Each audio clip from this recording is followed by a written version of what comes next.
Hello everyone. इस session में हम ब्लॉक ऑफ कोड से relevant first block of code जो ब्लॉक स्कोप है उसे डिफाइन करेंगे या डिस्कस करेंगे। जैसा कि लास्ट सेशन में मैंने आपको बताया था कि जो वेरिएबल होता है उसका स्कोप यानी कि उसे कहाँ तक हम एक्सेस कर सकते हैं, ये उसकी लिमिटेशन होती है, वो उसका स्कोप को डिफाइन करता है। यानी कि आप वेरिएबल कहाँ पर आपने डिफाइन किया या कहाँ पर डिक्लेयर, जिस लोकेशन पर आपने उसको डिक्लेयर किया है उस लोकेशन से लेकर उसे कहाँ तक आप एक्सेस कर सकते हैं, वो उसके स्कोप के ऊपर डिपेंड करता है कि आपने वेरिएबल को किस लोकेशन में या किस टेरिटरी में डिफाइन किया है। जैसा कि लास्ट सेशन में मैंने आपको बताया था कि ब्लॉक ऑफ कोड जो होते हैं मीन्स ऐसे कोड जिन्हें कि एक ब्लॉक के इन बिटवीन ही एक्सेस किया जा सकता है during the execution of program. ये block of scope VB.NET programming language में कई प्रकार से डिफाइन किए गए हैं, जिसके एग्जाम्पल आपके सामने हैं।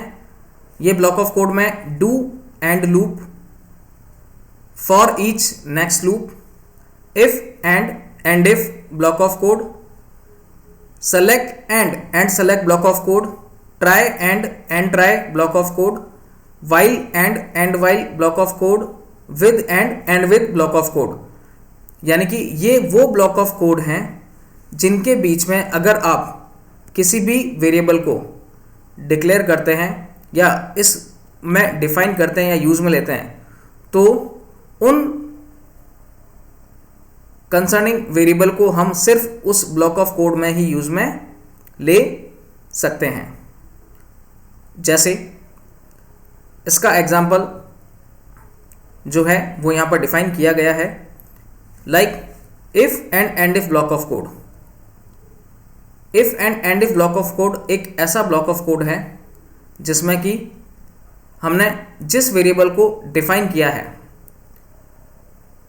उस वेरिएबल को उस ब्लॉक ऑफ कोड में ही यूज में ले सकते हैं उसे, और फर्दर किसी दूसरे ब्लॉक ऑफ कोड में यूज में नहीं लिया जा सकता है। सिंपल सा एग्जांपल हमारे विंडो की स्क्रीन पर है। लाइक एक कंसोल प्रोग्राम में हमने मॉड्यूल और मॉड्यूल का नाम डिफाइन किया है, जिसमें मॉड्यूल का नाम हमने दे दिया है decision, it may be anything. ये मॉड्यूल का नाम कोई भी हो सकता है, यूज़र अपनी रिक्वायरमेंट के अकॉर्डिंग उसे डिफाइन कर सकता है। After that sub main function, in other words we can say a entry level of VB.NET program. जब भी हम हमारे प्रोग्राम को कंपाइल करेंगे एट दैट टाइम यहाँ से ही, इस मेन फंक्शन से ही हमारा प्रोग्राम जो है पूरे प्रोग्राम को कंपाइल करेगा और एग्जीक्यूट करेगा। It's a entry level of our program. After that हमने एक वेरिएबल डिफाइन किया है या डिक्लेयर किया है, like dim a as integer equals to 100। ये वेरिएबल हमने डिफाइन किया है जिसकी वैल्यू है 100, और इस एग्जांपल में जो हमने dim a as integer equals to 100 ये वेरिएबल डिक्लेयर किया है, it is also known as a local variable, जो कि इस सब मेन जो प्रोसीजर है, इस मेन और एंड सब इसी प्रोसीजर के अंदर इसको यूज में लिया जा सकता है। So it's a block scope. ये लोकल वेरिएबल को डिफाइन किया है यहाँ पे हमने, और वेरिएबल डिफाइन करने के बाद में हम इसी प्रोसीजर के अंदर इस वेरिएबल को एक्सेस कर सकते हैं। मीन्स एक जब भी हम VB.NET में कोई भी मॉड्यूल जब हम क्रिएट करते हैं या कोई भी प्रोजेक्ट डिक्लेयर करते हैं या बनाते हैं, एट दैट टाइम उस मॉड्यूल के अंदर हम डिफरेंट टाइप्स ऑफ प्रोसीजर्स को, एक या एक से ज़्यादा प्रोसीजर्स को भी डिफाइन कर सकते हैं।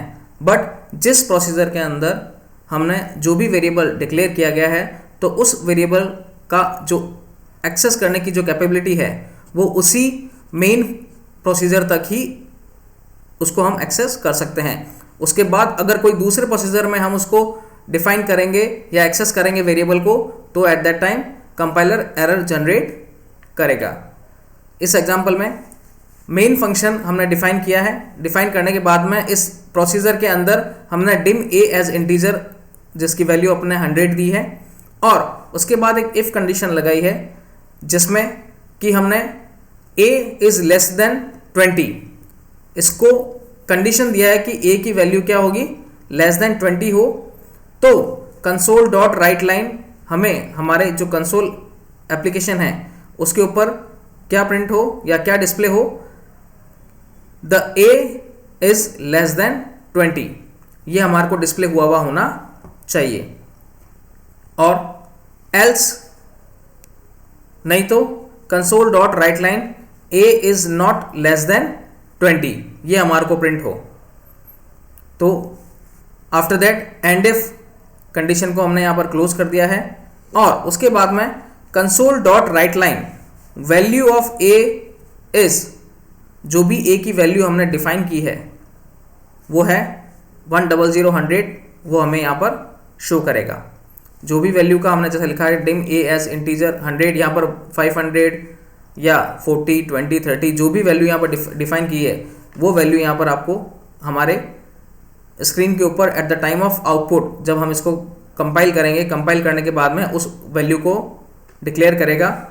और कंसोल डॉट रीड लाइन जो यूज़र से इनपुट कराएगा। नाउ इसमें जो ब्लॉक ऑफ स्कोप है वो block of scope in between सब मेन फंक्शन या प्रोसीजर और एंड सब के इन बिटवीन ही वेरिएबल जो भी हमने डिफाइन किया है, जो भी वेरिएबल डिक्लेयर किया है उसे हम उसी प्रोसीजर के अंदर एक्सेस कर सकते हैं। यानी कि उसको एक्सेस करने के जो उसकी लिमिट है वो उस प्रोसीजर लेवल तक ही उसको एक्सेस किया जा सकता है। उसके बाद अगर हम कोई और प्रोसीजर डिफाइन करेंगे और डिफाइन करने के बाद में अगर हम उस ए वेरिएबल को उसमें अगर एक्सेस करना चाहेंगे तो जो कंपाइलर है वो एरर जनरेट करेगा। It means block of scope means in between the block, जब भी वेरिएबल को हम डिक्लेयर करेंगे जिस ब्लॉक के अंदर भी, उसे उसी ब्लॉक ऑफ स्कोप में ही यूज में लिया जा सकता है।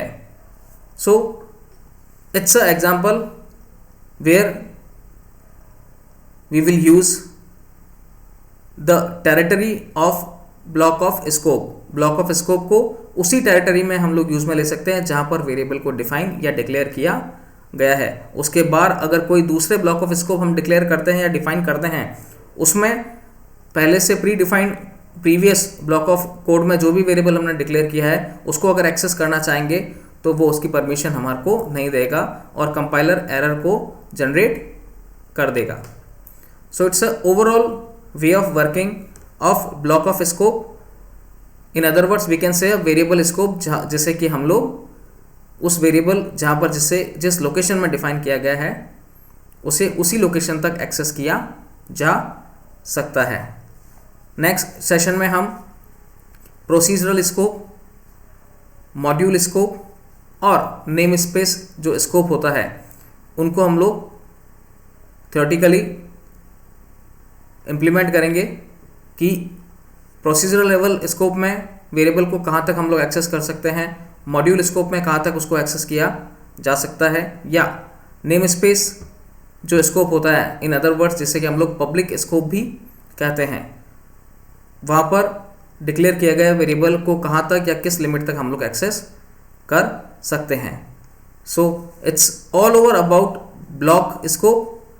जब भी कोई वेरिएबल किसी भी कोड के ब्लॉक के अंदर अगर डिक्लेयर कर रहे हैं, वो ब्लॉक जिस भी ब्लॉक के अंदर उस वेरिएबल को डिक्लेयर करेंगे तो उस वेरिएबल को उसी ब्लॉक के अंदर हम एक्सेस कर सकते हैं। उसके बाहर अगर हम उसे एक्सेस करना चाहेंगे तो वो compiler at the time of compile time error generate करेगा। इस एग्जांपल में हमने जो प्रोसीजरल लेवल है लोकल वेरिएबल को डिफाइन किया गया यहाँ पर, जिसे कि हम लोग सब मेन फंक्शन और एंड सब फंक्शन के इन बिटवीन ही यूज में ले सकते हैं। अगर और कोई मेन फंक्शन हम हमारे मॉड्यूल में डिफाइन करेंगे या डिक्लेयर करेंगे, उसमें अगर इस ए वेरिएबल को अगर एक्सेस करना चाहेंगे तो ये ए वेरिएबल वहाँ पर एग्जिस्ट नहीं करेगा और कंपाइलर एक एरर को जनरेट करेगा कि जो ए वेरिएबल है is not found. So it's all over about block scope. I hope you understand. Thank you.